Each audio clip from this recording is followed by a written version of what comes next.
अगर दिल्ली सरकार के होम मिनिस्टर उसको अप्रूव करें तभी किसी प्रकार का एक्शन, किसी प्रकार की तोड़फोड़, किसी प्रकार की शिफ्टिंग किसी भी धार्मिक स्थल या मंदिर की होती थी। अब जो रिलीजियस कमेटी है वो सीधे तौर पर केंद्र सरकार के अधीन आती है। कल जब मैंने एलजी साहब को चिट्ठी लिखी तो उनके ऑफिस ने कई मीडिया वालों को कहा कि ऐसा कोई भी निर्णय मंदिर तोड़ने का नहीं हुआ। ये सरासर झूठ है। 22 नवंबर को रिलीजियस कमेटी की मीटिंग हुई है और उसमें कई मंदिर तोड़ने का फैसला हुआ है। दिल्ली में एक रिलीजियस कमेटी होती है जो मंदिरों की अगर कहीं पे शिफ्टिंग होनी है, अगर किसी भी धार्मिक स्थल का डेमोलिशन होना है, ये सारे डिसीजंस रिलीजियस कमेटी लेती है। ये रिलीजियस कमेटी जब से बनी है, सुप्रीम कोर्ट के आदेश पर रिलीजियस कमेटी का गठन हुआ था। ये रिलीजियस कमेटी दिल्ली सरकार के होम मिनिस्टर के अधीन आती थी और पिछले साल तक जो भी रिलीजियस कमेटी के फैसले होते थे उसको पहले होम मिनिस्टर के सामने रखा जाता था और अगर दिल्ली सरकार के होम मिनिस्टर उसको अप्रूव करें तभी किसी प्रकार का एक्शन, किसी प्रकार की तोड़फोड़, किसी प्रकार की शिफ्टिंग किसी भी धार्मिक स्थल या मंदिर की होती थी। लेकिन पिछले साल दिल्ली के एलजी साहब ने यह आदेश दिया कि किसी भी धार्मिक स्थल का डेमोलिशन लॉ एंड ऑर्डर का मुद्दा है और लॉ एंड ऑर्डर का मुद्दा होने के नाते केंद्र सरकार के अधीन आता है और एलजी साहब के अधीन आता है। उन्होंने यह आदेश दिया कि लॉ एंड ऑर्डर का मुद्दा होने के नाते दिल्ली की चुनी हुई सरकार का, दिल्ली सरकार के होम मिनिस्टर का, दिल्ली सरकार के चीफ मिनिस्टर का इस मुद्दे से कोई भी लेना देना नहीं है। इसीलिए अब जो रिलीजियस कमेटी है वो सीधे तौर पर केंद्र सरकार के अधीन आती है। रिलीजियस कमेटी की अध्यक्षता प्रिंसिपल सेक्रेटरी होम करते हैं। प्रिंसिपल सेक्रेटरी होम का अपॉइंटमेंट केंद्र सरकार द्वारा किया जाता है। फिर ये रिलीजियस कमेटी जो भी उनकी रिकमेंडेशन है सीधा एलजी साहब को भेजती है। वो दिल्ली सरकार के होम मिनिस्टर को नहीं भेजती, वो दिल्ली सरकार के चीफ मिनिस्टर को नहीं भेजती। भारतीय जनता पार्टी की केंद्र सरकार द्वारा अपॉइंटेड प्रिंसिपल सेक्रेटरी होम फैसला लेता है और उस फैसले को केंद्र सरकार के नुमाइंदे एलजी साहब के पास अप्रूवल के लिए भेजता है। 22 नवंबर को रिलीजियस कमेटी की एक मीटिंग हुई, उसके ये मिनट्स हैं। ये मिनट्स मैं इसलिए दिखा रही हूं क्योंकि कल जब मैंने एलजी साहब को चिट्ठी लिखी तो उनके ऑफिस ने कई मीडिया वालों को कहा कि ऐसा कोई भी निर्णय मंदिर तोड़ने का नहीं हुआ। यह सरासर झूठ है। 22 नवंबर को रिलीजियस कमेटी की मीटिंग हुई है और उसमें कई मंदिर तोड़ने का फैसला हुआ है। सबसे पहले एक मंदिर जो 26 ब्लॉक वेस्ट पटेल नगर में है, उसके बाद एक मंदिर जो पॉकेट एंड दिलशाद गार्डन में है,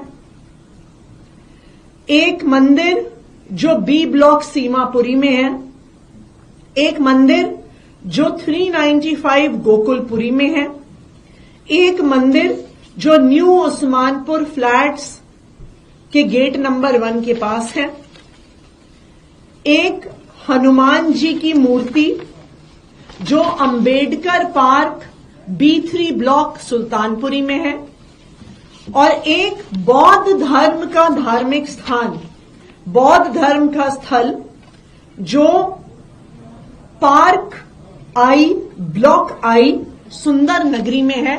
और इस बौद्ध धर्म के धार्मिक स्थल पर बाबा साहब अंबेडकर की एक मूर्ति भी है। तो ऐसे कई मंदिर जो दिल्ली के अलग अलग हिस्से में हैं, जिसमें सुंदर नगरी, सीमापुरी, सुल्तानपुरी, वेस्ट पटेल नगर, न्यू उस्मानपुर शामिल हैं, कई मंदिर तोड़ने का फैसला 22 नवंबर को रिलीजियस कमेटी ने लिया है। रिलीजियस कमेटी के जो ये सारे मिनट्स हैं, इसको हम सारे अपने मीडिया के साथियों के साथ शेयर करेंगे।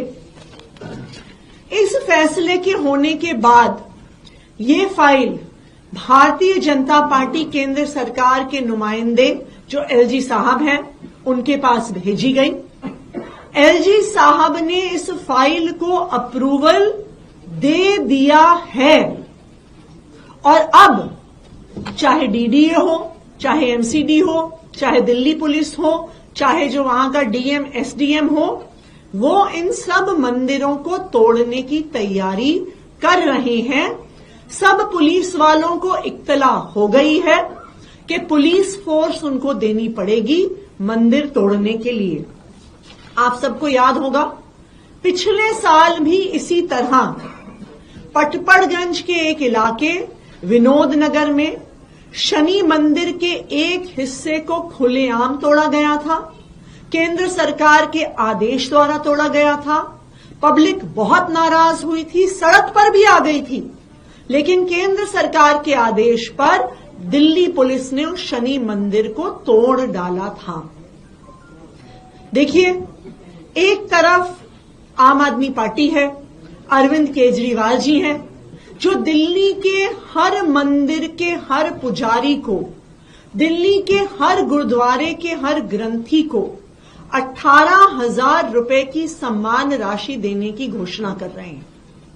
और दूसरी तरफ भारतीय जनता पार्टी है, जो दिल्ली के अलग अलग हिस्से में मंदिर तोड़ने का, हनुमान जी की मूर्ति तोड़ने का, बौद्ध धर्म के धार्मिक स्थल तोड़ने का आदेश दे रही है।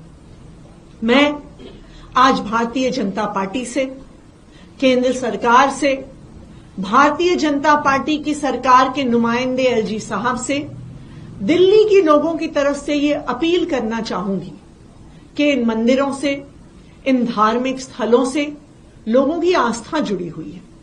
अगर आप इन मंदिरों को तोड़ने जाएंगे तो लोगों की आस्था को ठेस पहुंचेगी। और मेरा LG साहब से और बीजेपी की केंद्र सरकार से यह विनम्र निवेदन है कि किसी भी मंदिर को, किसी भी धार्मिक स्थल को, किसी भी बौद्ध धर्म के धार्मिक स्थल को, हनुमान जी की मूर्ति को तोड़ा ना जाए, डिमोलिश ना किया जाए, क्योंकि उससे लोगों की भावनाएं आहत हुई। Thank you. कल LG के दफ्तर से ये बात कही गई थी कि आपने जो चिट्ठी लिखी थी, you were resorting to politics, and he also said, ये स्टेटमेंट वाज कि इस तरह की कोई प्लानिंग नहीं है और डाइवर्जनरी टैक्टिक्स है अपने काम और फेलियर से ध्यान हटाने के लिए।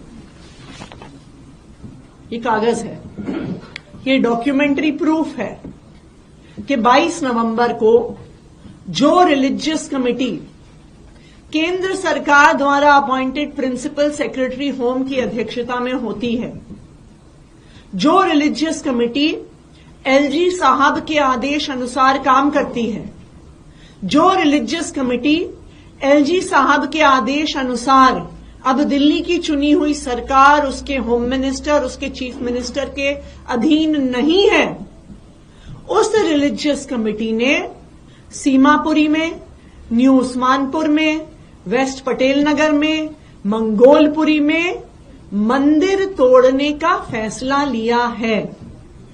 ये कागज आज मैं सभी मीडिया के बंधुओं से शेयर भी करूंगी। अब बताएं एलजी ऑफिस, क्या ये कागज झूठे हैं? बताएं एलजी ऑफिस, क्या उन्होंने इन फैसलों पर अपनी मोहर नहीं लगाई है?